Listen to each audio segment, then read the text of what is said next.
Hello, good morning, good evening, good afternoon, everybody, wherever you might be. Actually, for our speaker, it's 1:15 a.m. at night. So we really appreciate her sacrifice to deliver a talk for us. So my friend and collaborator, Elizabeth Ann PACHECO, she will tell us everything and more about new irreducible representations of Leavitt path algebras. Elizabeth, it's all yours.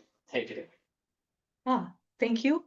Thank you all for agreeing to join me at what is clearly this ungodly hour. So, yeah, this is what the talk is. There are Leavitt path algebras. They're representations which are the same as modules. And I was learning from this matrix workshop I got to go to that someone there was saying that representation is just a sexier sounding thing for modules. These are simple modules. So whatever language speaks to you, whatever sounds the most or least sexy, whatever you're going for, that is what this is about.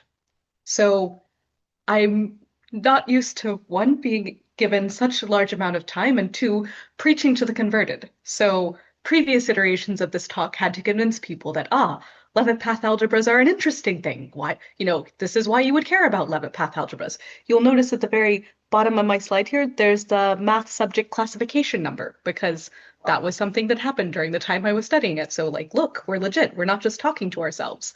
But here I am preaching to the converted. So why are you interested? Well, you are here. So that has been cut out, and in return, I get to drag you through proofs. So that is your reward. Anyway, I still need to let you know the roadmap.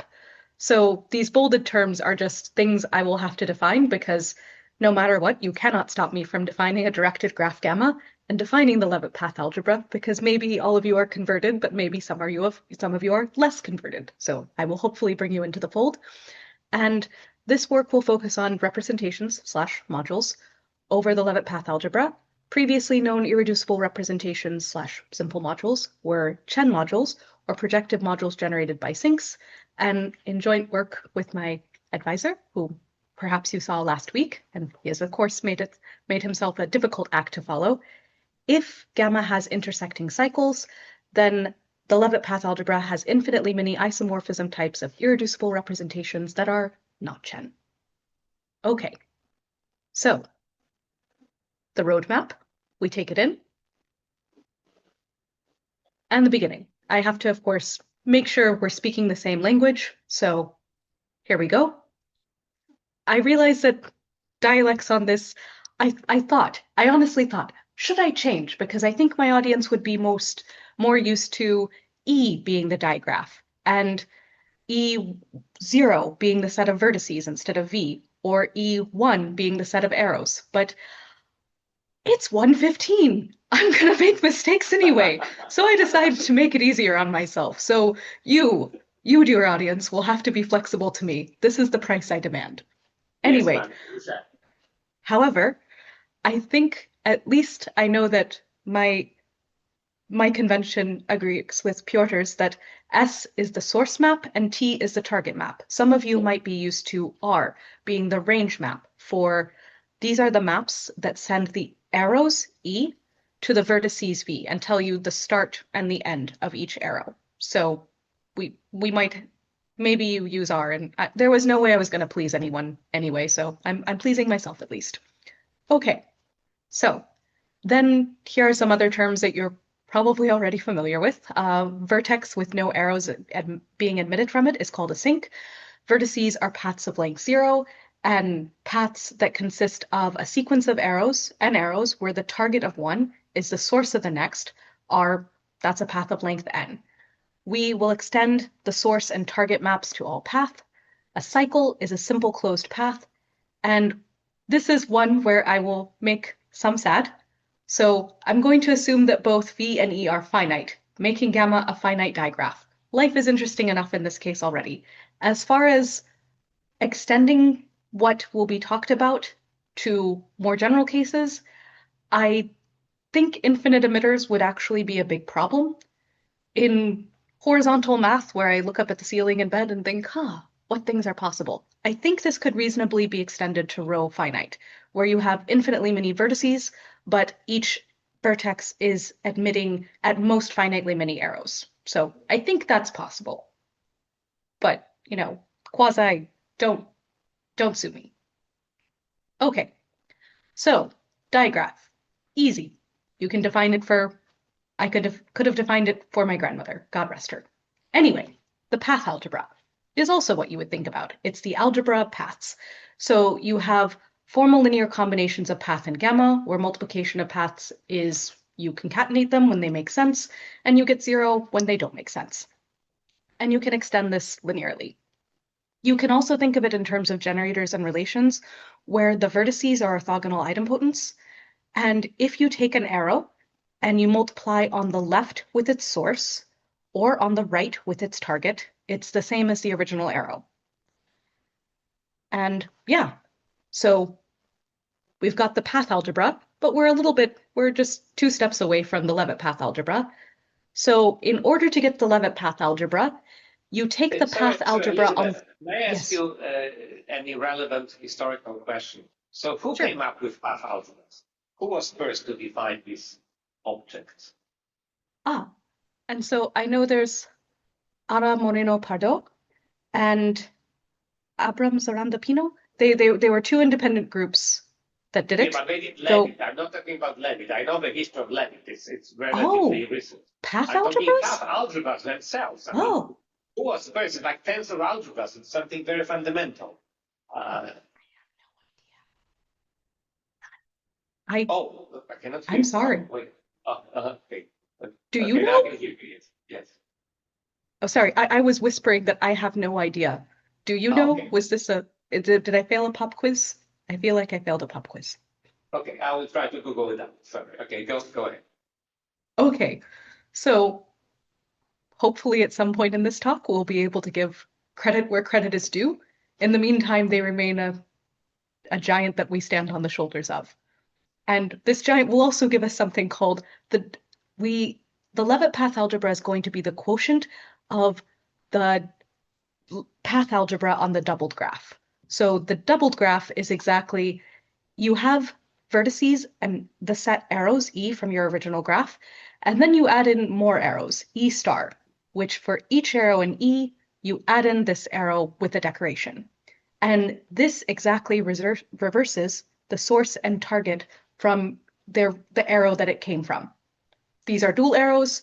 One thing that I have found that newcomers sometimes find confusing, which I have no idea if I have any newcomers here. I would honestly estimate not, but just in case, whenever we draw the graphs for the Leavitt path algebra, we never draw these. So these E stars are sometimes called dual arrows, but they're also called ghost arrows.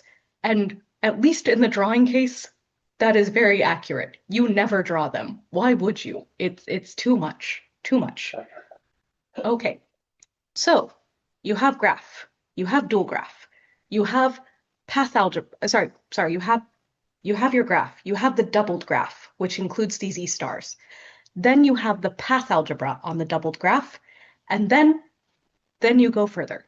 So you quotient this path algebra by the following Kunz-Krieger relations. So Kunz-Krieger 1 says that if you have a dual arrow and then a regular arrow, if these came from the same arrow, then you get just the target of the arrow. If these did not come from the same arrow, if E is not equal to F, then you get 0. By the way, please allow me to be obnoxious a little bit. Yeah. Because you assumed that you are finite, in particular a row finite, it actually follows. You can prove it. It follows from other axioms that if F is different from E, you get 0. It follows. You don't have to assume. You can prove it. Oh, so you do have to assume that E star E equals TE though? Yeah, that's what you have to assume. This is what you have to assume, but it suffices. This already implies, in the row finite case only, it implies that E star F is equal to 0 if E is different from it. Yeah. So it seems that's the punishment you get for assuming a finite code. But is it true for graph sister algebras or also for Leavitt path algebra? So do you need the sister algebra? I'm certain about graph sister algebras, but I don't remember that there is any issue with completion. It's an algebraic proof. Okay. I mean, it's not like Kunz splice that you have to use C-star magic to prove it. No, I believe it works for Leavitt just as well. Okay. All right. And as I expected, I'm probably learning just as much during this talk. Okay. Then there's Kunstkrieger 2, which is you have a vertex that is not a sink. Otherwise, this would be the empty sum. You would be declaring a generator to be 0. That would not be a great idea. But for a vertex that is not a sink, you can take the sum of E star, where the source of E is V, and this sum equals V. So from Kunstkrieger 1, you get the very convenient fact that the Leavitt path algebra is spanned by PQ star, where I have very sneakily introduced Q star. So P and Q are paths. And if Q is the path E1 through En, then Q star is the path En star through E1 star, because source and target are reversed, so this is the only way to write it that makes sense. And if you then, after the fact, also define V star to be V, and if you take star of E star, you get E. Sorry, yes? No, I was just clearing my throat. Oh, okay. All right. Also, I welcome interruptions, because if you don't interrupt me, I will drag you through all the proofs. So be warned. If E star star equals E, then you also get that, I say thus, but I should really say, like, oh, happy accident, the Leavitt path algebra is a star algebra. So it's not a path algebra, never had a shot at that, but the obvious homomorphism from the path algebra on the non-doubled graph to the Leavitt path algebra is injective by Goodall. Okay, so I have surprised no one so far. Reduction of the problem.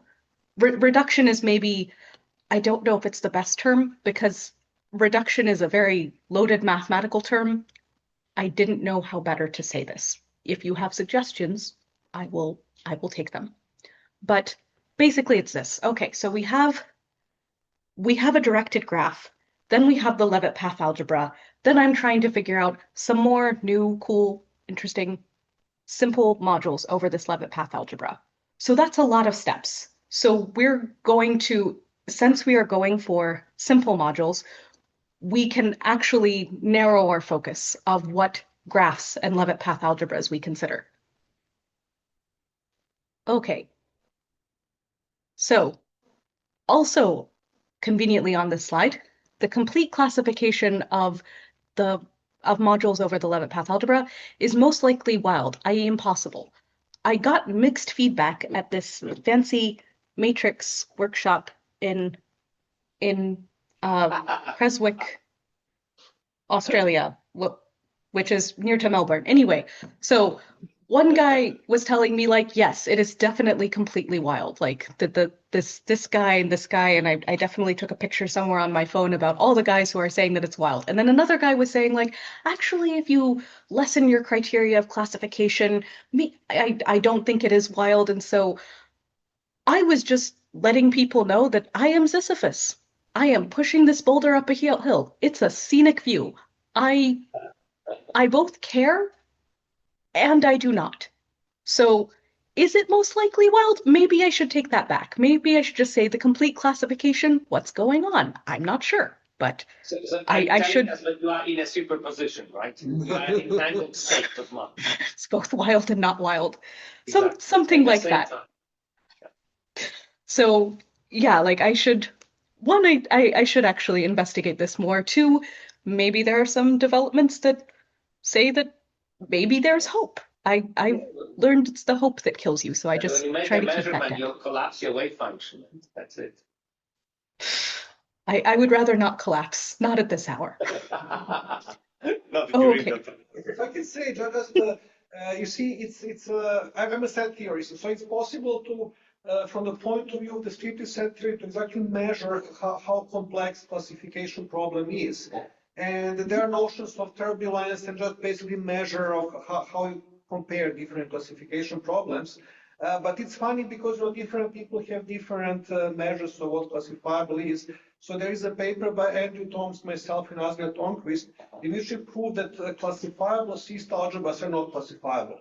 That's the main result. So it really depends on what exactly, but there must be some, there is this gauge of how complex problems is, and this one sits somewhere. So I guess you're just asking where it is. Okay, this Yes. was a very good remark. Yeah, thanks.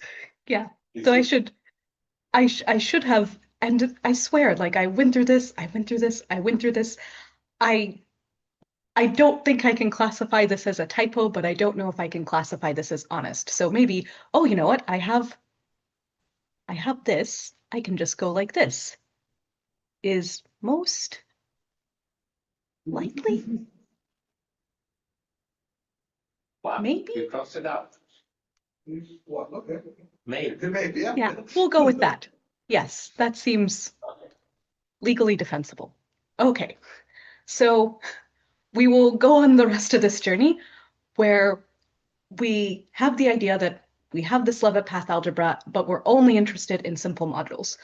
This first reduction, so oh yes, and we provide infinitely many new non-isomorphic simple modules when gamma has intersecting cycles. When the cycles are disjoint, all simple modules are Chen and Rangoswamy. So I'm glad that I get to quote the work of people who are actually here. Yeah, Feel very cool about that. Good move. Okay, so this first reduction, we're doing this with a simple module in mind, but this is not necessary that the module is simple. So this is not incorrect to cross it out, but it's perhaps a bit more honest to cross it out. You can do this with any module. So you look at a module over the Leavitt path algebra, and you look at its support. The support are the vertices that do not act as zero, that don't just straight up kill everything. And you will notice that for this, I am acting on the right.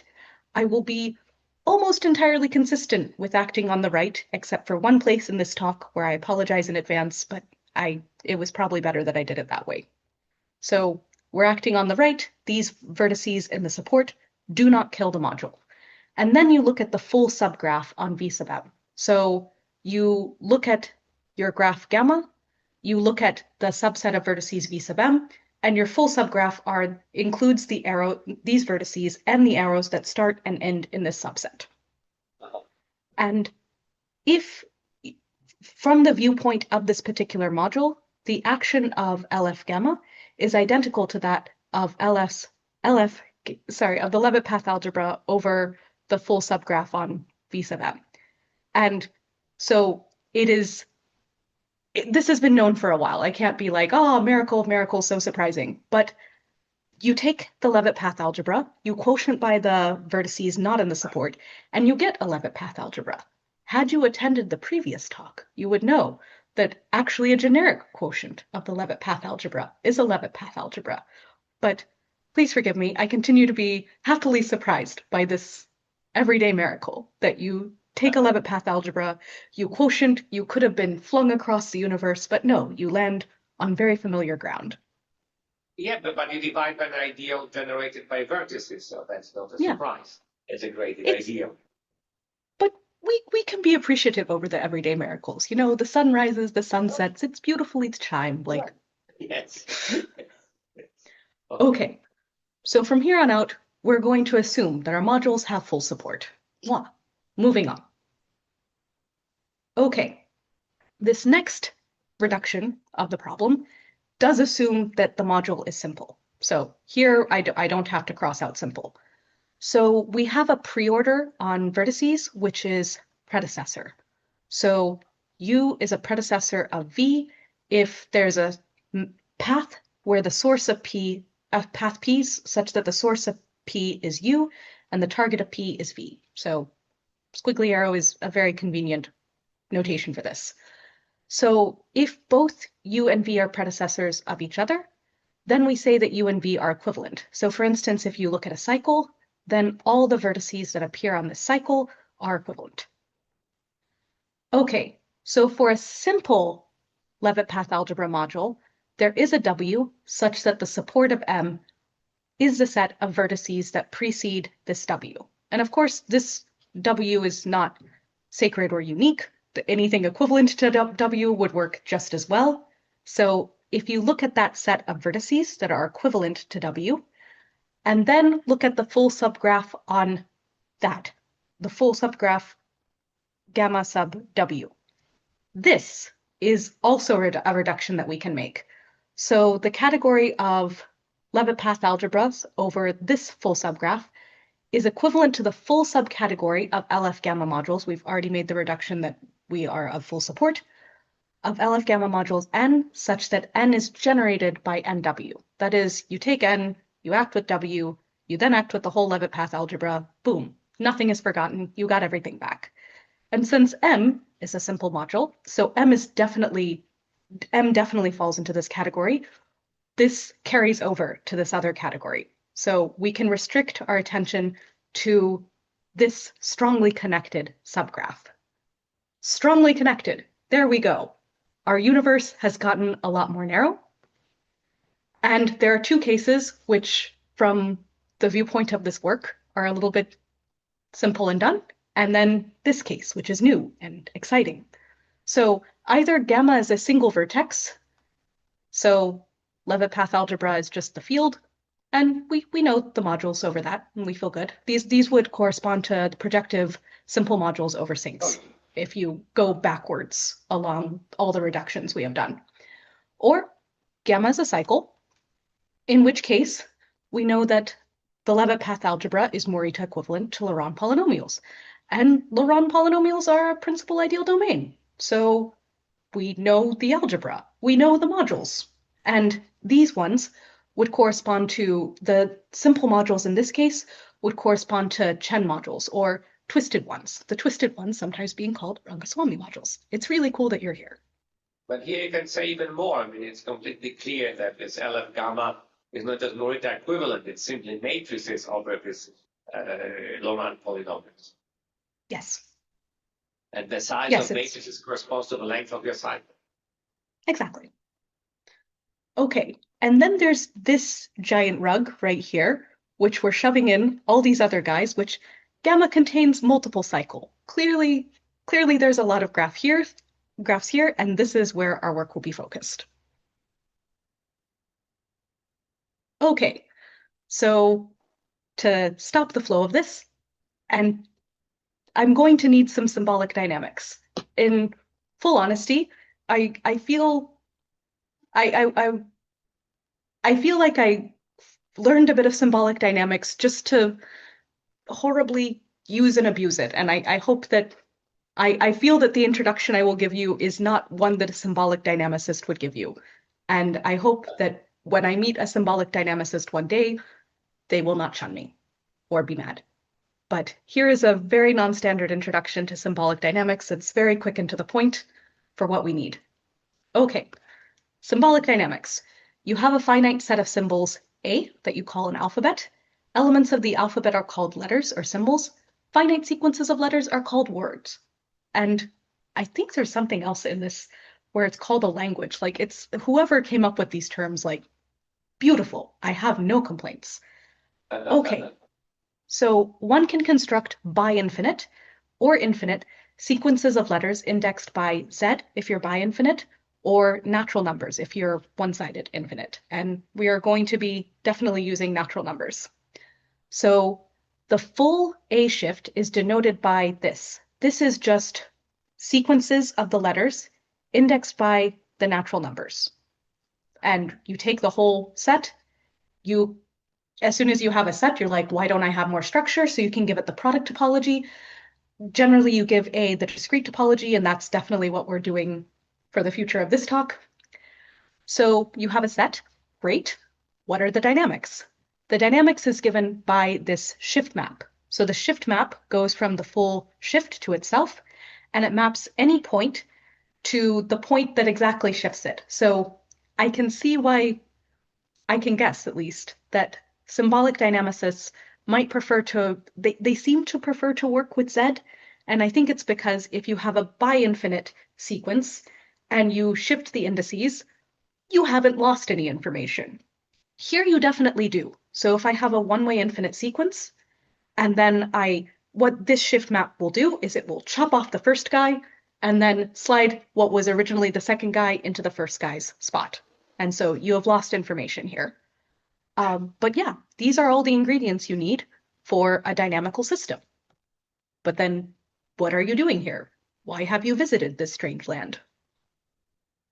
So the things that people study in this setting are shift spaces, which I will definitely explain what that F is in moments to come. But you want to learn about these shift spaces. They are closed and shift invariant subset of the full shift space. Shift invariant here means that if you map it forward with sigma, it lands inside of itself. So this subscript F that has been haunting us until now, it's the set that defines X. It is a set of forbidden words. So no forbidden word can appear as a substring for any point in X of F. So exactly the way you gather up the stuff for X of F is you look at all the sequences in your shift space. Is there a question or something? Or Tomek is making noises. Tomek. oh, hi Tomek. Yes, I have a question. Sorry Yes. for the noise.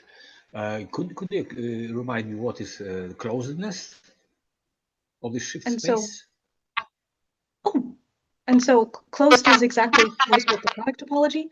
So for the product topology, since I've given the main set, the discrete topology, closed sets would be exactly those where you prescribe finitely many of them and the rest are the whole thing. Does that? Yes. It's kind of weird because like the basic Tomek, open mute sets are yourself also because closed. you are making horrible noise. It's the feedback, I think. Yeah, but it's caused by him. Tomek, mute yourself. I don't know why I cannot mute him. Yeah, you should. Oh, because I'm a host here. Sorry. I forgot that I'm doing it on two computers and I'm a host here. Yes. Okay. Okay, Yeah, but now this it's is muted. Okay. Good. so unfortunately now I don't know if I've answered the question, so I'll try to at least write some more things down so I can soothe my soul. Okay, Yes, so what it means closed. That's what. Yes. okay, so you closed would be the so I know that one thing you can do is you can I guess okay, so basic open sets. Basic open sets, which I swear we're getting there. Because Are actually in this is equivalent to Alexandrov topology on the set on which you have the preorder. And if you have topology, you have closed and open sets. So. And so yeah, so basic open sets are going to consist of you look at it's subsets of A sub n where you've only prescribed finitely many things. And one smoother way of writing the basic open sets, which I've conveniently not put on this slide at all, though actually that's coming in a moment, is it's where you prescribe the first so many things and then you have the whole shift space after that. So I know that for these guys, the way I consider them closed is because you can, it's intersection. So these guys these guys are also closed actually, like, so. Also closed. It's interesting. This topology is kind of strange because the basic open sets are also closed sets. These are clopen sets. And in particular for this F, the reason why you should think of it as why this X sub F is a closed set is because exactly you look at these guys and you look at these front parts that avoid the forbidden words and you intersect them as this front part, this, I maybe P is giving away a bit too much, but like this front part that you prescribed gets longer and longer and longer. And since the intersection, since closed sets are closed under arbitrary intersection, that's how you get that this X sub F is in fact a closed set. Does that make sense to people? Does that? Yeah, you wanted to say something. Well, I just wanted to say in 2 words what you just said. So it's the set of letters has discrete topology, and you're just looking at a product topology, just Tikhonov topology. Right, so, Yeah. so it's just basically product of open sets and product of finitely many open sets with some coordinates and everything else with other coordinates. Yes. Yes, So that's exactly. which is just what you said, but yeah. Okay, but thank you. That's reassuring that I'm keeping people on the same page. Sorry, may I comment something? Yeah. But Yeah. it is rarely Alexandrov topology. In this situation, it is never Alexandrov. Well, so this means that this is not that it's a different topology. It's not the canonical Yeah, it's a different. topology Yes, you yes, get yes. from the pre-order.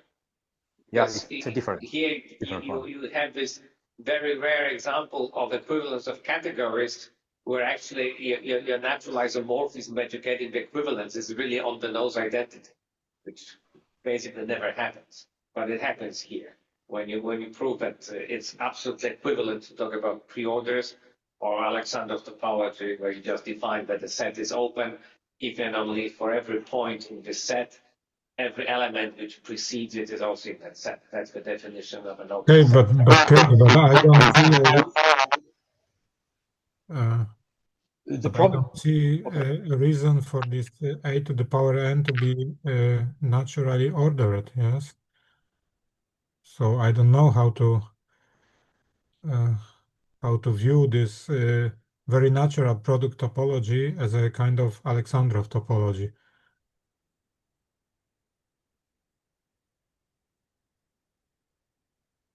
So I will then ask the dumb question. I actually don't know quite what people are meaning by that. This topology is orthogonal to Alexandrov because this x to the power n is Alexandrov if and only if x is indiscrete, totally indiscrete. I think if you that start from this, Alexandrov topologies are usually not even P1 with respect to this separation axioms, but here we have a very nice compact space. So I also don't see a connection between this construction of product topology with this Alexandrov stuff. Okay, but it was just a comment. But maybe let me ask one question. What happens if this set A is infinite? Then this set A to the power n no longer would be compact, and in fact it would be homeomorphic to the space of irrational numbers. But I don't know whether people in dynamical systems are also interested in this space. Could you comment on that?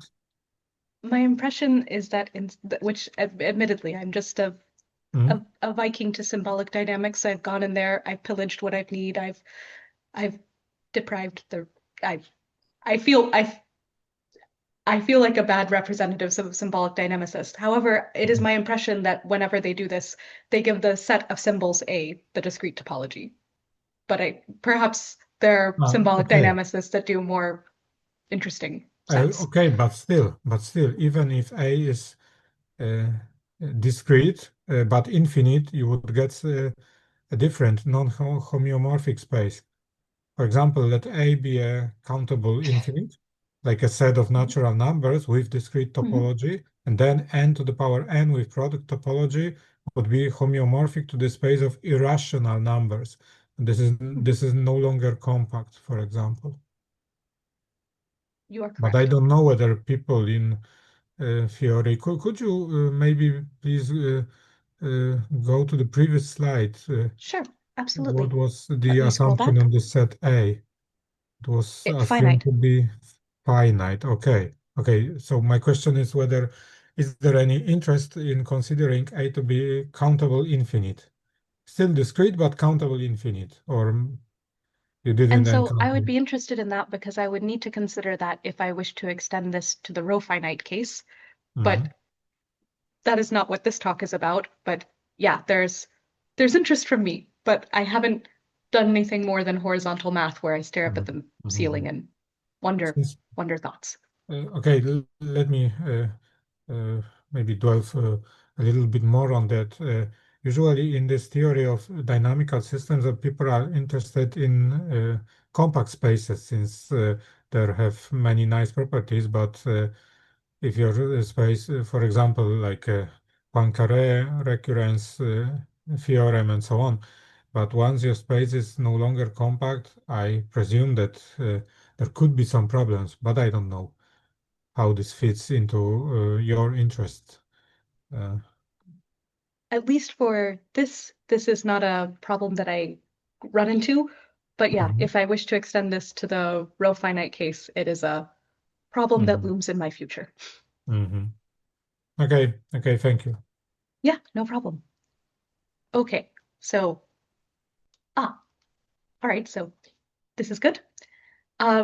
Okay, so we have these shift spaces that are defined by forbidden words, and there are many shift spaces you can come up with, but we will be focused on, honestly, the most elementary example, which is shift of finite type spaces, which are often abbreviated SFTs.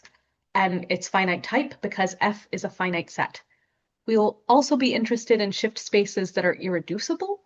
So by irreducible, that means that if you have an allowed word U and allowed word W, allowed word is exactly what you also might think it is. It is this word itself is not forbidden, nor is any subword of it forbidden. So you have allowed, nothing is forbidden about it, allowed, nothing is forbidden.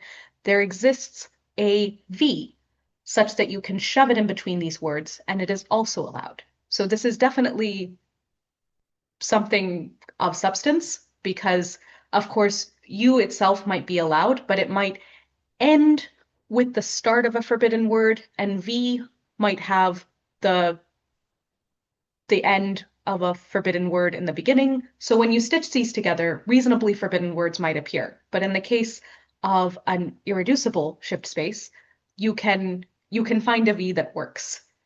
Also, because I've gotten this objection before. So we call the shift space irreducible. Even though it's really, I agree with other people saying that it should be F that is called irreducible. Sorry, Elizabeth, I was just saying we muted ourselves and we have questions. Sorry. Sorry. No, it's I'm sorry. So it's actually Piotr should be sorry. Yeah, I'm sorry because I incidentally muted us.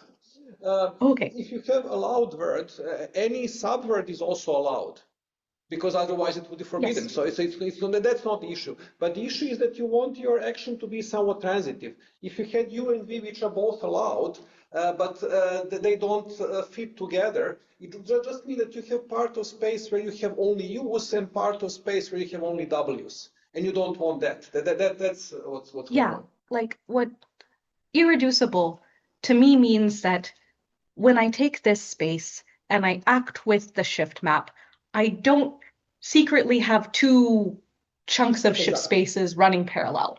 Exactly. They're actually one congealed blob. Right. Okay. So I'm glad. How about symmetry? I mean, is it possible that you have a word UVW which is allowed, but but you have a word UVW which is allowed, but you do not have WVU word which is allowed? And so you would have WV prime U. You have okay. And is it obvious that W prime exists? Well, it's just because it's assumption. Like you can assign these. Of course. Sorry. Yeah. Sorry. Yeah, you're right. No problem. Yeah. Okay, so for reasons that I have not made clear at all, though some of you seem to be saving into the future, gonna be interested in irreducible ones. We will not talk about irreducible for a bit, but then when you least expect it, it will attack you. Okay. So, what does this have to do with anything that we're here about, you the converted?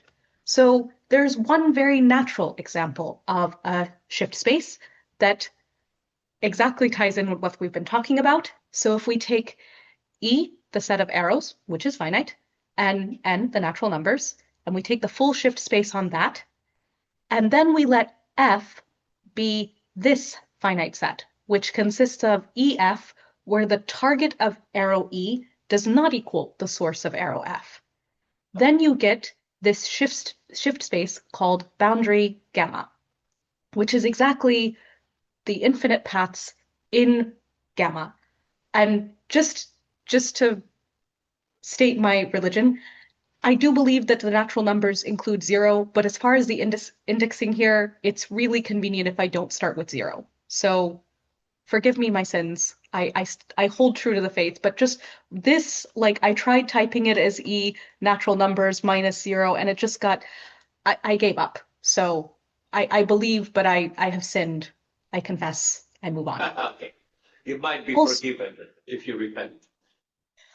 Also, this space is important even outside this very specific talk in this very specific part of the country. You can even talk about this in the case that you have sinks or infinite emitters. To this set, you would just append paths that end at sinks or end at infinite emitters. But of course, I have narrowed those. My focus is narrow enough to avoid those, so I do not have to be concerned about that. But boundary gamma comes up even in those graphs. Okay, so we place the product topology on boundary gamma, which is we place a topology on boundary gamma, which is just the restriction of the product topology we had on En with the discrete topology on E. Given P, a path in gamma, our basic open sets in this restriction are P boundary gamma, the set of infinite paths in gamma that start with a path P. And boundary gamma is a closed subset of En, hence a compact metrizable space. So the nicest, most cuddly space you could have asked for. Here I will introduce a little bit of notation that will also haunt us for very convenient reasons. So for Leavitt path algebra module M, and for any little m in M, boundary gamma sub little m is the set of infinite paths along which little m survives, meaning that if I act on M, and of course I act on the right, by any initial segment of this infinite path, it is not 0. It lives. Okay. So this is the one part where I actually will act on the left for a bit. So I'm going to define an action of the generators V, E, and E star on the one-point compactification of boundary gamma. This extra point will be denoted as infinity. I would have used star, but that's really dangerous in this subject. Like, star is very busy. Its schedule was full. I had to find someone else to fill in. And basically, what is happening on this slide is this. Infinite paths, they're not elements of the Leavitt path algebra, but they look like it. And you can imagine, if I put a generator here and I put an infinite path here, with the rules of the Leavitt path algebra, I should be able to compute this. But we know that with the rules of even just the path algebra, that sometimes this is 0. However, when I'm defining an action of this on boundary gamma, 0 is not an infinite path, unless we kind of force it in there. So this infinity, you should think of it as 0. It's basically, if I take this infinite path that starts at V, and I want to act on it in the front with vertex W, it should die, but I can't say 0, so I have to twist myself in a pretzel and say, oh, it goes to infinity, which I then am going to kill anyway. So that's what's happening here. So now that I have spoiled that entire thing, for any of the generators, alpha and infinite path, P acts on alpha by exactly just shoving itself in the beginning. So if P is a vertex that starts the infinite path, you just get the same infinite path. If P is E, just a regular arrow, it shoves itself in the beginning. Fantastic. If P is an element of E star, and it agrees with this, so you would have E1 star, E1, E2, ... Then what you would get as a result is with Kunstkrieger 1, you would get exactly the chopped up version. So E2, E3, ... And in any other situation, you would get 0, infinity. And then, of course, once you're at 0, you stay there. So no matter what you act on this particular special guy infinity, you just stay in the black hole. Elizabeth, don't you think yes. that it looks very much like graphene per semigroup in our paper?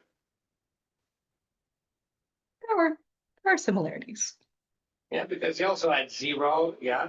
You don't call it a path, but you take these pairs of paths with things on the right-hand side viewed as paths in E star, and so on and so forth. And then you augment it by the 0 in your semi-group.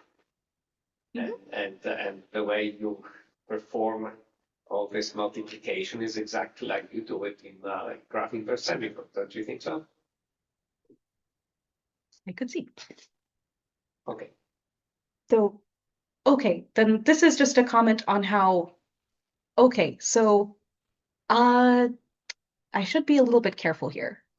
In the way I presented it, this is actually summation E star, though summation is also doing a little bit of heavy work. All that to say is that you have an infinite path, you act on it, you get another infinite path, and it is some shifted version of your original infinite path. So if you were able to act with the sum, or perhaps act on the infinite path with each of these E stars, I should say. Sorry, that is a typo because I changed the way I was doing my action in order to make this more palatable, and sorry, my first actual typo. But anyway, if you were able to act on an infinite path with all of the E stars, you would always just be guaranteed to eventually hit the right one, such that Kunstkrieger 1 would chop off the first edge and just shift it. So all to say that we don't exactly have a perfect analog of sigma, but we have honestly a refined version of it. Okay, and now that I have acted on the left seeming to abandon my morals, this is why we are doing it. Because we want to act on the right on functions. So we'll define an action of the Leavitt path algebra, the whole thing, on functions f from boundary gamma union infinity to the field that vanish at infinity. So the way that works is exactly when you act on the function on the right, you act on the input of the function on the left. Great. And I'm not bothering to mention, of course, what happens at infinity, because f dot p of infinity is f p dot infinity, which infinity always goes to infinity, and this is already dead. So to my understanding, this thing that I presented here is sometimes termed as a partial action, but in order to define a partial action, and in case I didn't know about it until very recently, you have to do this setup anyway, so we might as well have gone through it together. But yes, all of this to say that if this P actually kills this infinite path, then F was going to send it to 0 anyway. And why f of infinity is 0? And so, because that's the vanish at infinity. That's what I mean by vanish. I just didn't read it. Sorry. Yes. Yeah, of course. No worries. Okay, so once you have the actions of the generators for the Leavitt path algebra, then you just extend. Composition gives you paths and dual paths, and then linearly you get your lambdas, you get sums of those. Fantastic. So one thing that I'll note to you is whenever I act on these paths, I mess up the beginning. Maybe I shove some stuff in the beginning, maybe I shave some stuff off the beginning, but I never mess with something. I don't mess with the end. The Leavitt path algebra can't go all the way to the end of this infinite path because these are paths of finite length. So in particular, it will not affect it, regardless of whether you act with how you act, as long as you're not killing stuff, you'll still preserve tail equivalence. So two infinite paths are tail equivalent if just beyond some point, there's an index m and an index k for each of these, such that beyond that, they agree, arrow by arrow. So very brief example, if I have the two-petaled rose and E is one of the arrows, then all of these are tail equivalent to just the guy that wraps around E forever and ever. Okay, and this is just stating exactly what I said, that alpha and P alpha have the same tail equivalence class. Okay, so now we finally get to one part that I promised you, which is Chen modules. And this is not the way Chen originally envisioned them, and it probably spoils the rest of the talk, but one simple kind of... Elizabeth, it's really funny, because I noticed that this guy, Chen, he logged into the Zoom, but like a few hours too early, because whoever logs into my Zoom, I get an email. You know? And Chen logged into our Zoom, but somehow like 5 hours ago. So you know, it's Chen. I mean, there are because 1 million people called Chen. Okay. But you see, it's very unlikely that some random Chen who didn't get an email about the seminar would log in. You're right. There are probably 1 billion people called Chen, but 1 million people called Chen. That's right. Yes. But I conjecture that's this Chen. Oh, man, it would have been cool to be able to talk about Chen modules in front of Chen, but maybe he'll be able to watch the recording. Yeah. Okay, so one kind of simple Leavitt path algebra module that appears as submodules in the space of functions that vanish at infinity are called Chen modules. So these are indicator functions of a single infinite path. So perhaps I should have used this, but this is a common enough abusive notation that I think it is numb to the pain. So I've also suppressed that it's from boundary gamma union infinity, because infinity was just a patsy in order to get to these kinds of functions. And what this indicator function does is, of course, if you put in alpha, it spits out 1. If you put in anything else, it spits out 0. So a quick examination of this action yields that a generic element of this module will be a linear combination of indicator function of infinite paths that are tail equivalent to alpha. So let me help us understand the action in a little bit more detail here. So Elizabeth, please forgive me. You remind me quickly in words. This boundary of gamma is what? Infinite paths? Boundary of gamma, yes, is infinite paths. Infinite paths, okay. Yes, with no worries about sinks or sources or infinite emitters or any of that, because this graph is strongly connected and finite. Okay, so to go with the definition of the action on the previous page, indicator function alpha acted upon by P with input X. That gives us indicator function of alpha with P, X as its input. So we know that equals 1 when P dot X equals alpha and 0 else. So to understand this, let me see, this is where I have the zoom slightly in the way, but I can shove it off to the side.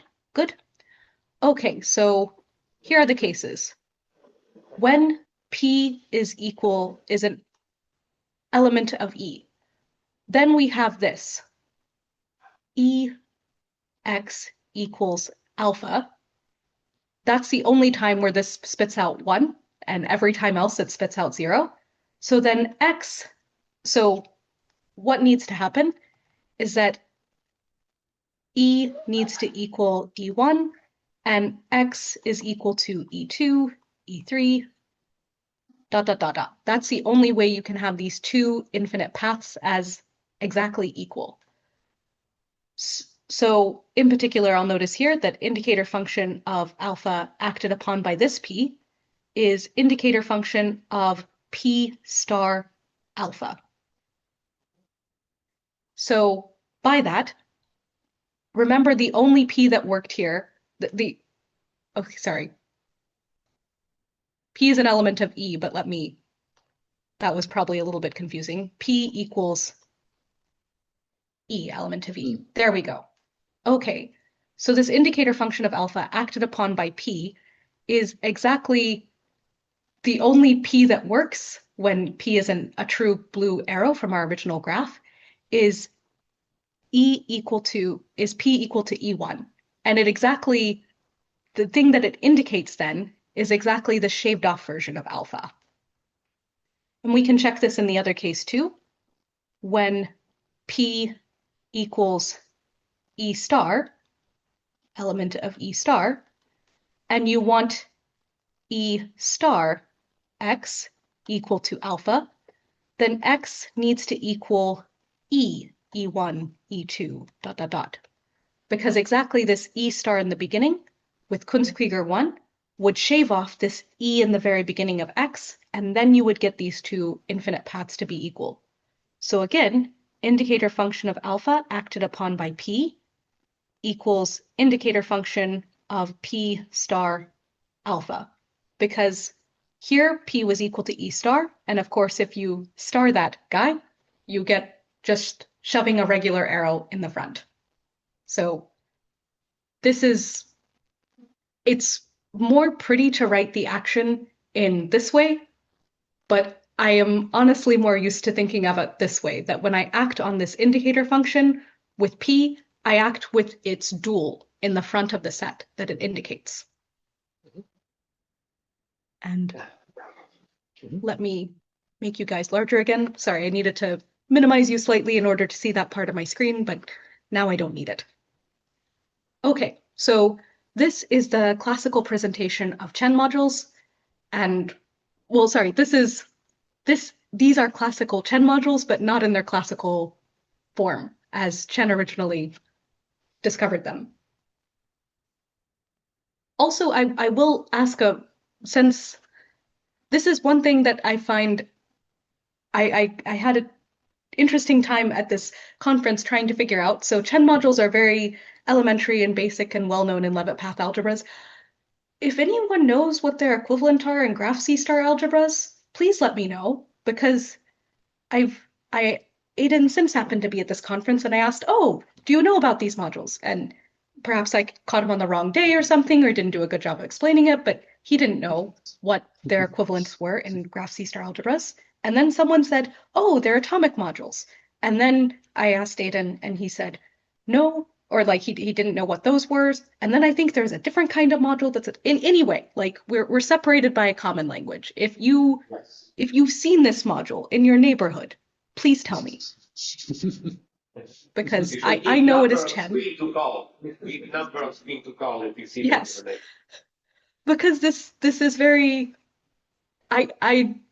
I was surprised, but I shouldn't be surprised that like it's like the Tower of Babel, like when trying to like being like, I understand deeply what I'm telling you, and I think you understand deeply what you're telling me, and yet just doesn't quite translate. Okay. So now, finally, after oh wow, okay, I'm doing better on time than I expected, so maybe I won't drag you through the proofs. Wow. Okay, the new guys. What are the new guys? The new guys are exactly they'll appear as submodules in the space of step functions on boundary gamma, that is linear combinations of indicator functions of closed sets. Okay, so these guys, and here are some quick facts to maybe get our bearings in this space. So for any f in this space of functions period, boundary gamma sub little f is exactly the same as the closure of the set that f does not send to 0. So you look at the infinite paths that f sends to 0, you look at all the ones outside of that, and then you take the closure of this set. And this closure reason is part of the reason why we're only considering closed sets of boundary gamma as sets that we're indicating function, because these are the sets that the action of the Leavitt path algebra can actually see. Beyond that, it gets a little bit silly as far as what the Leavitt path algebra can truly detect. If you have an indicator function that you put in as the f here, then boundary gamma. Sorry to interrupt, yes? But what is gamma f? I missed the definition. When you define it? Oh, gamma is the directed graph. No, gamma sub f. Oh, these guys. Let me remind you, because so boundary gamma sub little f equals e1, e2, elements of boundary gamma, so infinite paths, such that when you take f and you act by an initial segment, so e1, e2, ... en of this infinite path, it's not equal to 0. Ah, okay, thanks. Thank you. Yeah, so it's no not problem. actually gamma sub f, it's delta gamma sub f. Right. Boundary. Okay. Oh, sorry, yeah, Thanks. boundary gamma sub. Mhm. Yes. Yeah, because this is very confusing. I think that I was asking the wrong question. Yes. Okay. Right. Okay. So, oh yeah, oh, okay, yeah, I see. Yeah. Would I don't know if I like the parentheses there though. This is one place where I might fight you slightly, but I at the same time I do want to be clear. But yeah, it's boundary gamma sub f. Yeah. Okay, so if f is an indicator function, then boundary gamma sub little f is exactly the closure of S. This again being that our action really only sees, or boundary gamma sub little f sees closed sets. Wait a second, but you just said that S is closed. Yes, so we're going to take closed sets in part because in what boundary gamma sub little f would detect, it would already be closed. You're right that in the case that S is a closed set, that this is exactly S. Okay. You're absolutely right. So here I just said indicator function though, but yeah, we're going to focus on indicator functions of closed sets. The last bit is just a very convenient note that if I have a step function, linear combination of indicator functions of closed sets, then f is I can rewrite f as this guy where I intersect each of these sets with boundary gamma sub little f. All that to say that you have this indicator function, and maybe you stay up late at night worrying that like, oh, what if I have this indicator function and this indicator function and this indicator function, and they magically morph together in this guy that cancels. Don't worry about it. You can rewrite this in a way where you intersect with boundary gamma sub f, and you can just canonically kill those guys, because this guy and this guy will have the same outputs for all inputs, so they're the same function. So anyway, it's just convenient to. Step function? And so aren't linear combinations of indicator functions step functions? You call them something else. Oh my goodness. Okay. No, I mean, because it seems to me that any function is of that type. No? Well, I mean, No, you have like- some weird. These are very No. nice continuous functions. No. I mean, literally, if you think of like simple functions in measure theory, you just have these closed sets. It's a linear combination of characteristic functions of closed sets. But you can have some function which is discontinuous, or some even continuous which is not of this form. Meaning that what? That the sum wouldn't be finite? Or? Yeah. Okay. For instance, sum is not finite. For example, yes. Okay. Okay. Yeah, we're Sorry, I have a working with question. the most. May Yes. I have a question. Yeah, So, go ahead. Just make sure that you're not making noise. Okay, this in this last lemma, when you have this f, can you describe the boundary of gamma f? Are you talking about this? Yes. Okay, so in this. In the previous lemma, you have this explicit description of this boundary gamma f. It is S. But if you have the linear combination of these indicator functions, is there some combination of these S's making this boundary gamma f or not? That will actually come up in a lemma that maybe I don't think I'll have time to drag people through the proof of, but it's a little bit trickier because you don't know exactly how the S overlap, but we will be able to rewrite f as a linear combination of indicator functions of disjoint locally closed sets, and then you can actually see exactly like the disjoint pieces that it's made up of. And then f would just be the boundary gamma sub f would be it would exactly be, since for any indicator function it's exactly this, you would have that for this linear combination, once you've rewritten it with this disjoint way, that you would get just the closure of those pieces. That was a lot of hand waving for something to say that your question will be answered soon on the next slide. Well, I'm not sure on the next slide, but soon, I promise. I promise to you. Okay. So, oh yeah. Okay, so not on the next slide, but the slide after that. So I was going to introduce this workhorse lemma, and I will, but you will not be tortured with the proof today. So we have indicator function of closed sets. We also have indicator functions of locally closed sets. So our modules are still defined as, we're still working in the space of step functions where we have linear combinations of indicator functions of closed sets, but this is going to be very handy because these locally closed sets I can actually make to be disjoint. So locally closed sets, those are defined as intersections of open sets and closed sets. We'll also have indicator functions of constructible sets. Let me zoom ahead to why the heck am I introducing this? This is why. Okay, so the following are equivalent. You have F is a linear combination of indicator functions of closed sets. Was there a question? No, we agree with you. Okay, so you have these guys, which I've been talking about. You've seen on a previous slide. I'm sure you're very comfortable with them by now. Then you have this guy that is also equivalent, that I could rewrite this sum, but the SI aren't closed anymore, but they're non-empty, they're disjoint, locally closed sets. And the disjoint exactly is where you'll notice in this previous lemma, regardless of whether S is closed or not, I can still say exactly this. So you would have to rewrite F in this. I maybe should have chosen a different subscript here because the SI here and the SI here are not the same.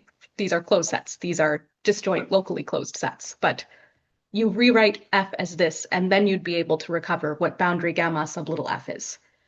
And you also have that F has finite image. And so it has... Do you have the same index, step number 2? Same n? No, you're... God, that was... I think this is my second real honest to God typo. Yeah. So I'll make that an M, and now it's fixed. Maybe I'll make this... I don't know what letter to fix this with. I'll call it B. There we go. There. That looks hideous. I'm sorry, but yes. Are different. Thank you.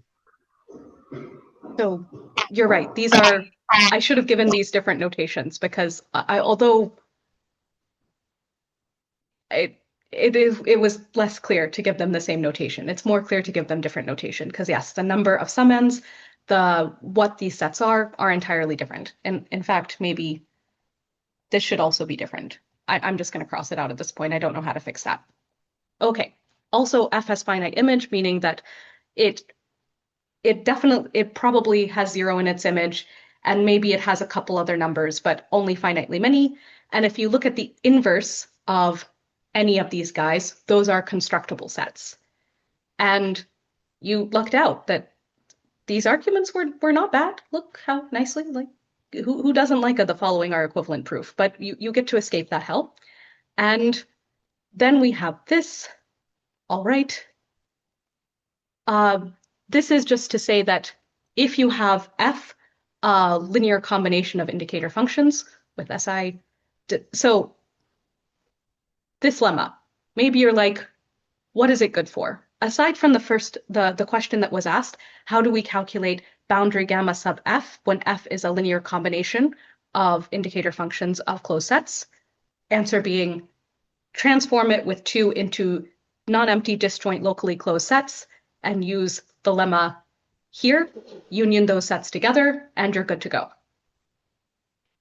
The other reason that this is good is because if you write it as non-empty disjoint locally closed sets, you can use that to help you prove this, that given a linear combination of indicator functions of distinct non-empty closed sets, then you can act on this with a path such that you get a single indicator function. So, and what that will give you as a consequence is if you're trying to investigate modules generated by a single guy in this space of step functions, you can always generate them by a single indicator function.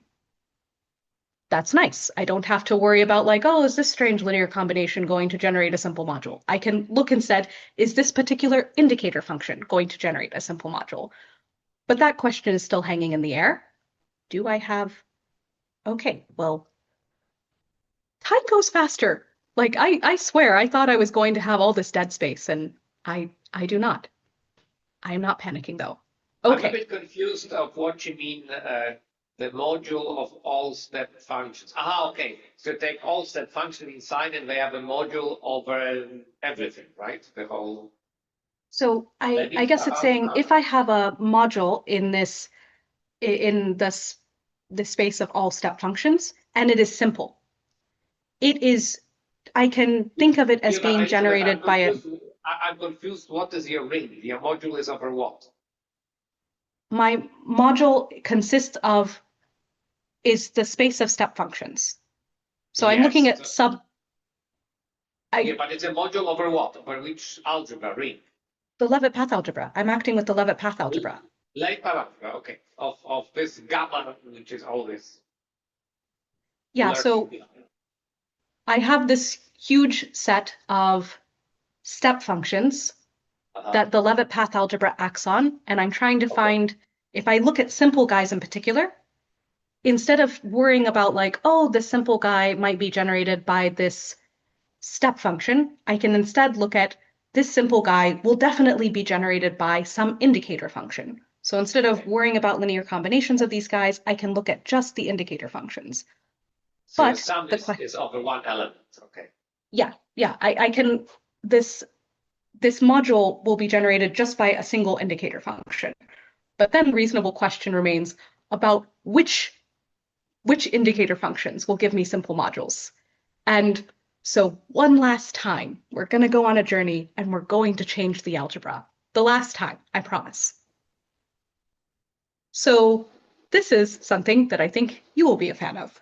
We're going to change it with maximal outsplit or total outsplit, or another construction that some in the audience might be familiar with is the line graph, where I have gamma and it's not enough. So I make a new graph where the vertices of this new graph are the arrows of my old graph, and the arrows of my new graph are paths of length 2 from my old graph, where the source and target maps are decided by, for this path of length 2 from my original graph, the source will be the arrow corresponding to that vertex, the vertex corresponding to that arrow in the new graph, and the target of this path of length 2 from my old graph will be exactly the vertex corresponding to the arrow at the end of that path of length 2.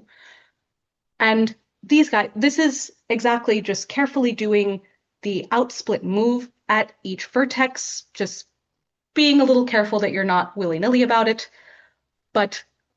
And I've basically used derivative notation here. So we have gamma doing this process once as gamma prime. You can continue doing primes, but beyond a certain point, it gets ridiculous. So then you just put parentheses n to indicate that you've done this process n times.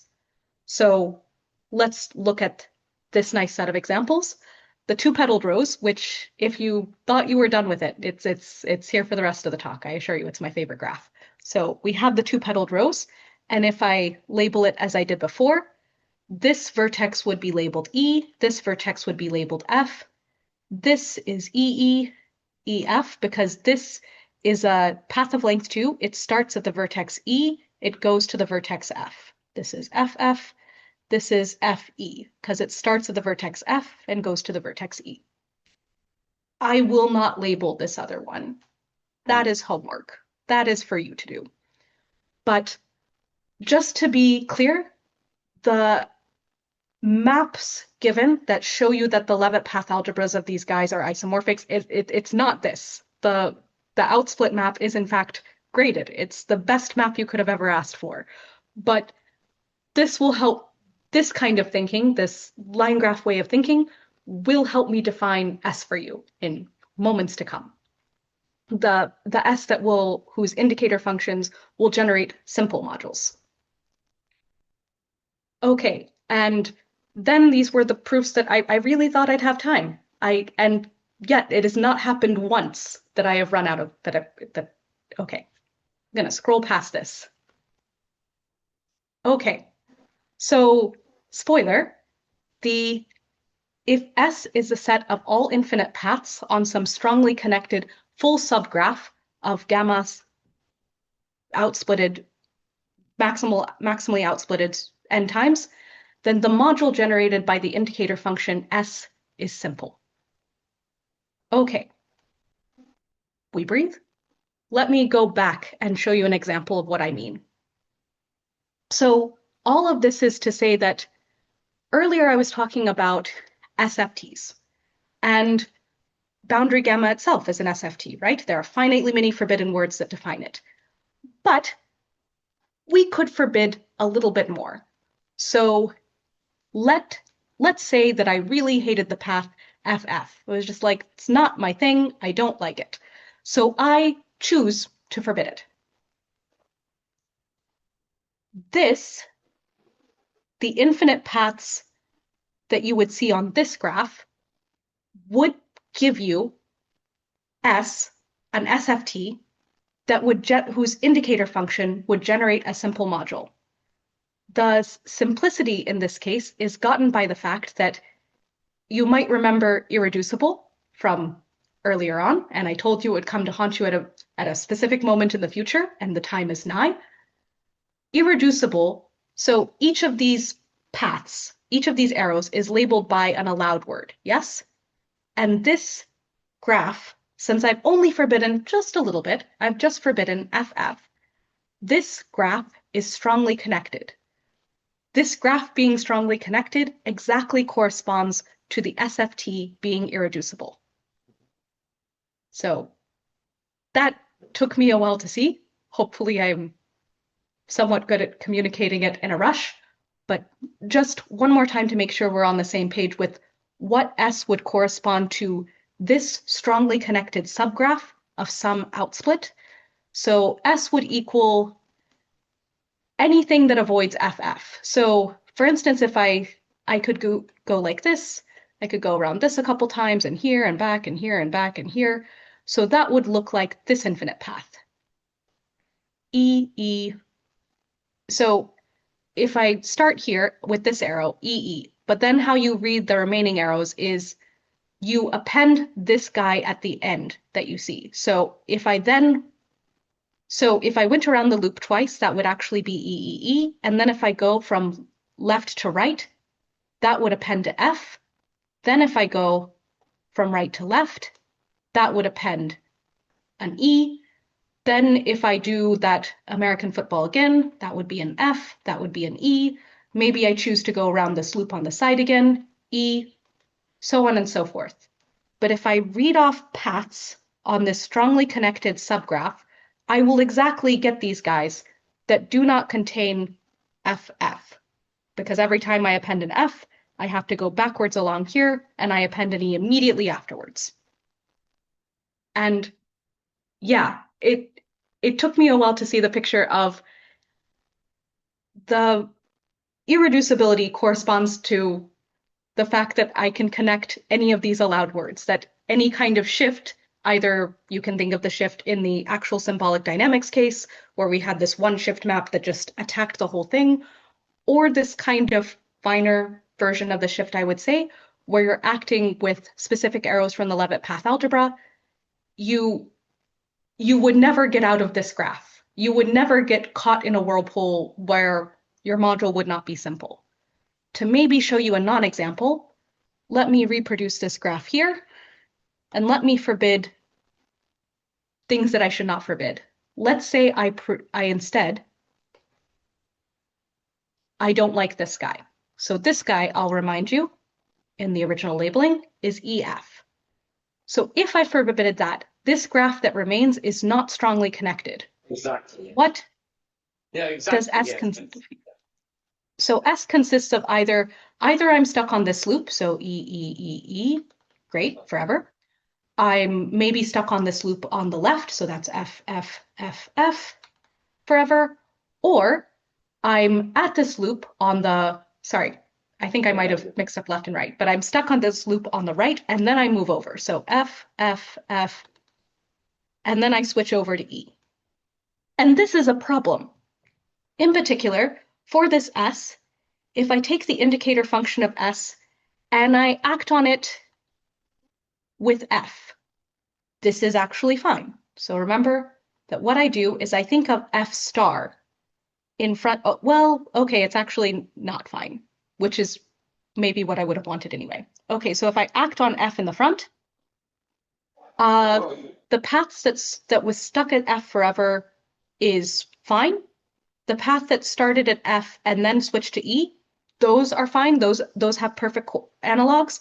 But the path that was at E forever, that just died. So this is not this.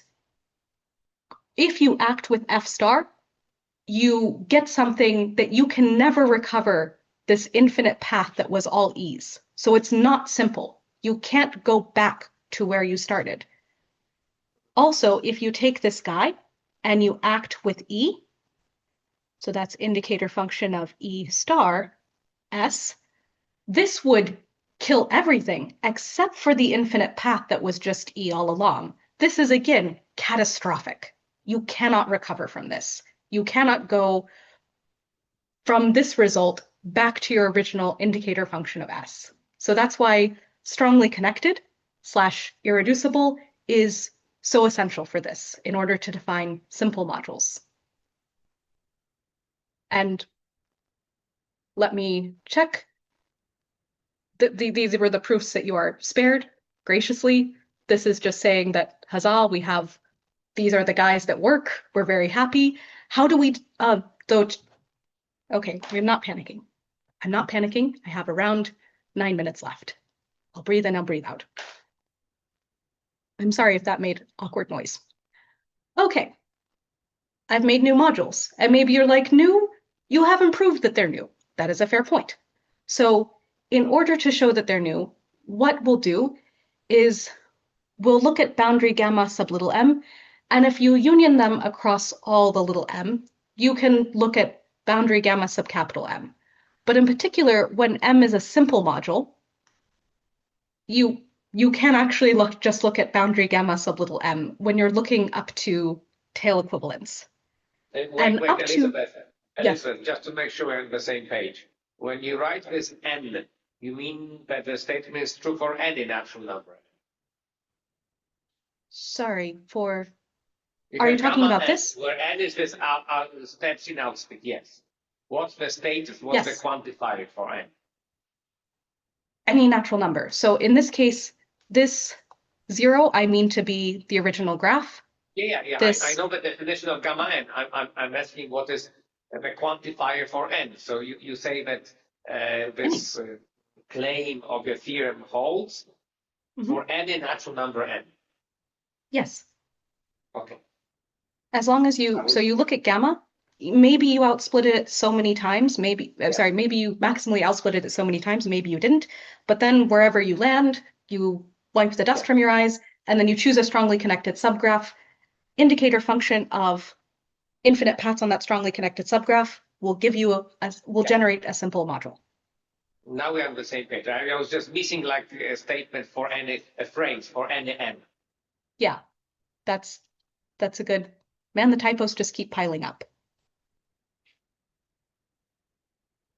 It's clear from your argument later on. Yeah. Though here I can use the true religion of natural numbers now include 0 for this particular n. I'm no longer being dishonest and untrue. Okay. So all this to say that we can look at either of these sets up to tail equivalence. When our module is simple, it's the same thing. And this immediately detects the difference. So this is an invariant under Leavitt path algebra module isomorphism. And it immediately detects the difference with Chen modules. And for Chen modules, when you acted on the indicator function of alpha, you never change the tail equivalence class. This, for a Chen module, is just one thing.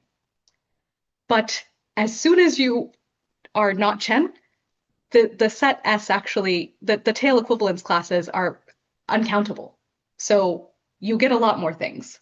And the way you tell the difference between any of these new guys that are made is exactly that different Fs would define them, and you can detect that in the tail equivalence classes that you see here as well. Okay, So these are some quick examples on that, but I do want to leave you with, I don't know, depression? A reasonable question to ask is maybe you're like, these modules are so exciting. Perhaps they're all of them. No. So I guess, to be fair, I told you in the beginning, is the classification wild? And I wouldn't be telling you that if I had classified them all. But just in case you were wondering, absolutely not. These are not all modules. Here's a sobering example. So we go back to our two-petaled rows, but now this is no longer indicator functions, all that. This is acting on Laurent polynomials with powers not divisible by 3 and over a field of characteristic not equal to 2. I realize this is terribly specific, but there are infinitely more examples of these things, but this is enough to make my point. Okay, so we act on generators for Laurent polynomials. We act on the monomials. And when we act with E and when we act with F, we just change the power. And maybe we toss in a negative sign. And homework, because apparently I'm giving that out left and right, you can check that this is a nice, consistent, it's a module. It's simple. Fantastic. But when I try to detect the difference with my invariant, it fails here. So for x in particular, you can see that boundary gamma sub x, or x to any power, is boundary gamma. By that, to remember, you're looking at the infinite paths along which x survive. And it's all of them. Look at this. Nothing dies. Everything lives. Fantastic. However, the module here and the closest competition we would have, which I didn't mention this as a module before, but indicator function of boundary gamma. I could, in all this talk about what S works, one option for S that works for defining an indicator function where the module is simple is boundary gamma. You could have just been like, I'm not going to forbid anything more than my graph forbids. And this would be the best candidate if you were thinking, is this secretly some module like what we came from before? But this in particular, if I act with E, so we're still on the two-petaled rows. If I act with E, you get E star boundary gamma, but that is the same as infinite paths that you take infinite paths, you chop an E off of the beginning, you still get all infinite paths. And same thing if you act with F. So I'll just shortcut that and write boundary gamma. So there is an element here that is fixed both under the action of E and the action of F. And there is no such element when you try to write down a Laurent polynomial and you're like, I want one that is fixed under the action of E and fixed under the action of F. It's an elementary exercise that I'm handing out left and right, that there is no such element. So these cannot be, this is definitely different. And do I have time to, okay, in the last 2 minutes, I will stress your ears. To me, the difference is exactly this. Wow. Okay. So for F an indicator function, we have this perfect correspondence with boundary gamma of F and the set, especially when it's closed. And so instead of S closure, you can just think of S. But in the example that I just showed you, boundary gamma sub, I think actually I should maybe use x negative 1 is boundary gamma, and boundary gamma of x negative 2 is also boundary gamma. That is, you have two linearly independent elements who have the same boundary gamma sub blah. And at least for indicator functions, that doesn't happen. When you look at boundary gamma sub and you look at it where f is an indicator function, there's a perfect correspondence between this is the set, that is the indicator function. And that seems to be what's going wrong in this case. And that's what keeps me up at night now. also wanting to extend this to the real finite case, though I have no hope for infinite emitters. Okay, and I am truly my advisor's student in that I somehow managed to panic for time at the end anyway, even though I'm given quite a generous amount of time. So that was actually all I wanted to get through, though. Here are references. We see them flashing before our eyes. They're so beautiful. Thank you for your attention. Thank you very much indeed. I admire your timing. You extended your talk by 12 seconds only. So I think the precision of 12 seconds within 90 minutes is impressive. Okay? It goes much faster when you're talking to yourself and practicing, and I was looking at the clock and I was like, oh my God, I'm going to so undershoot the time. I'm going to be so embarrassed. And literally, this has never been a problem. Time is relative. Okay, so now we begin the fun part, which is the discussion. If you have any questions for Elizabeth, please fire at her. Anybody? A possible question is this.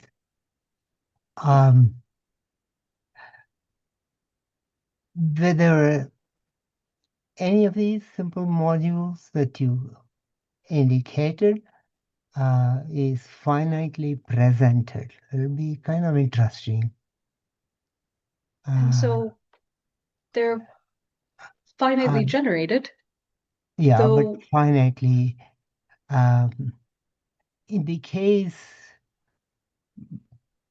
when the cycles are all disjoint, those simples are all finitely presented.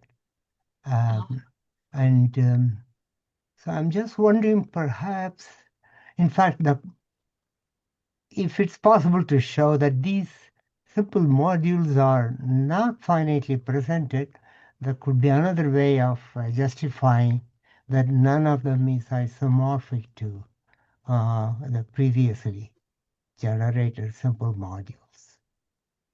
So it might be interesting algebraically whether any if or if none of them is finitely presented. And so so I make sure that I understand, in particular for irrational Chen, that is not finitely presented, is it?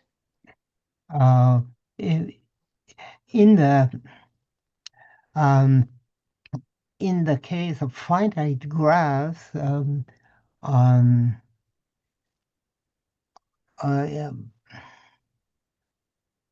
depends on the graph, you see. So again, I cannot say for sure whether it is 580% or not. That's what I'm saying. Okay. So yeah, I need to think about that myself. But especially if that's a question that other people are interested in, then I would want to answer it well. So thank you for that. Oh, though I see also there's something in the chat. So no, it's just thank you for a nice talk. Okay, Elijah? So I have a question. So if I understood your Laurent polynomial example, it seems that you're proving that it's just not isomorphic to any of those modules that come from symbolic dynamics, right? This property that you used, basically, right? Yes. Mm-hmm. This is now. Basically, your talk begs another question: can one classify just those modules which come from symbolic dynamics? And is it obvious that there isn't anything else? Because it's not obvious to me that there aren't others. You're just looking at simple functions, singly generated, simple modules. Can you prove there is nothing else? I think there is something else. So one thing that I've apparently been doing a lot of horizontal math lately. So I mentioned that in symbolic dynamics, SFTs are in particular one of the most simple, basic, baby's first shift space kind of shift space.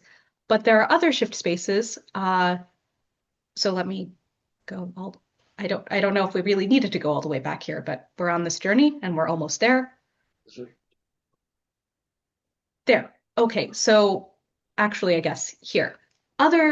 So we could consider two separate cases where the set of forbidden words is infinite. One is a suffix shift space, and one is not a suffix shift space. So suffix shift it's a quotient of a shift of finite type.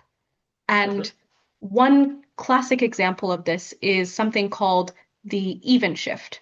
So let me write down a very quick example. So da da da da da da da da da, and I should have just stuck to the slide that actually had this on here, but nope, I had to recreate it. Okay, so let me first talk about a regular shift space where we've forbidden FF. And what a suffix shift space does is it does this sliding block code, I think is what they call, where you look at each point in your shift space and you look at this block of, in this case, it was going to be length 2, and you map it to something else. So in this case, if I map EE to E, I map EF to F, and I map FE to F, I would get this graph. And here, although the forbidden words just corresponded to FF, here, if you look at the forbidden words, the words that don't appear as any kind of substring, you actually get infinitely many forbidden words. And the words that are forbidden are, you can have E, you can have F, blah, blah, blah. But this, where K is odd, is not allowed to happen. You can't have an odd number of F between any two E's. So this is where it's not a shift of finite type, but it is a very controlled failure of that. And I'm pretty sure that these are also ones where the indicator functions would also generate simple modules. There's another kind where, so you might have noticed for indicator function of alpha, singleton, like that, there are two kinds of, these are Chen modules, and they come in two distinct flavors, actually. So irrational and rational. The reason for that terminology has to do with when you look at the decimal expansion of a number, if it is eventually periodic, it is rational. If it is not eventually periodic, it is irrational. So for the irrational ones, I think there are also an analog of that, where you just thicken this setup for a bit. So by that, I mean, if alpha is, let's say, E, F, E, F, F, E, E, E, da, da, da. So irrational. So I'm promising to you and to both of us that this has no pattern and it just continues on willy-nilly. And for the purposes of this, let me actually, it's easier if I extend this. Imagine the set S that has this infinite path alpha, and then any infinite path that is gotten from this, where I erase as many of these guys as I wish, as many of these arrows as I wish, but I replace them with this guy. Like it's like static over the television. Like I've lost the message in transmission, and that parts of the message that have been lost are replaced by this guy. This also seems to be something that it has the nice feature of, it seems to have the nice feature of the irrational Chen modules in that those are actually graded versus the ones that I presented to you today, where S is a shift of finite type. Those are not graded. In particular, when I was doing indicator function of boundary gamma E, that was the same as indicator function of boundary gamma F, this was not graded. I acted on it with elements of grade 1, and I got back the original element. So this was as far from graded as one could possibly get. Irrational Chen is graded, though, but I think this thickened version is also graded. So I think I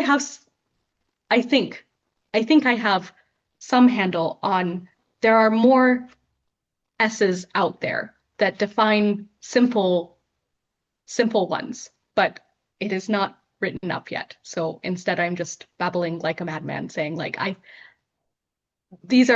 I'm pretty certain that these are definitely not all of them.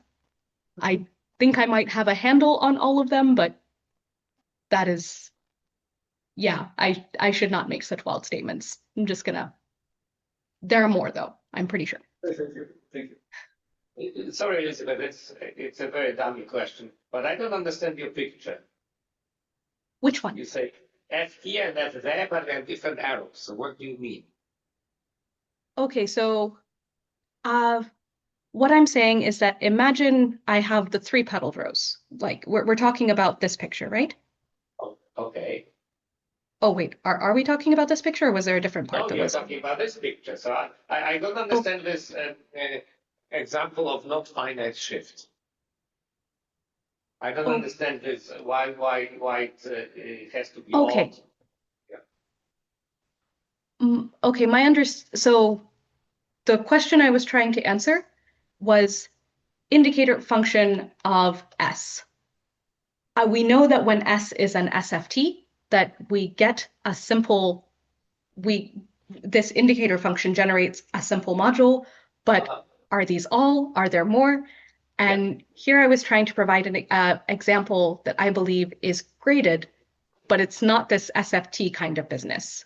Yeah. So the way this example works is that it is most convenient for me to present it on the 3-petaled rose graph. So we have E, F, and this third guy, G.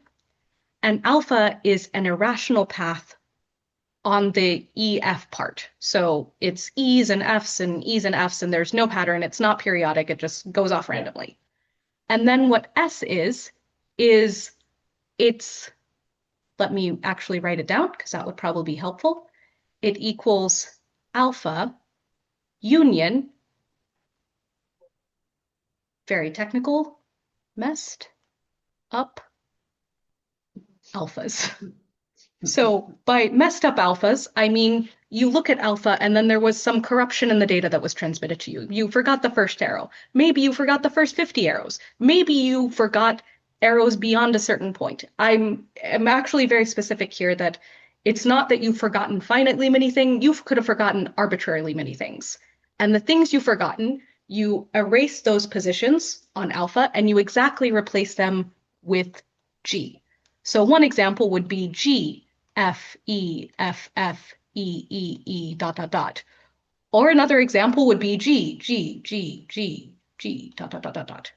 And you put these in the set S.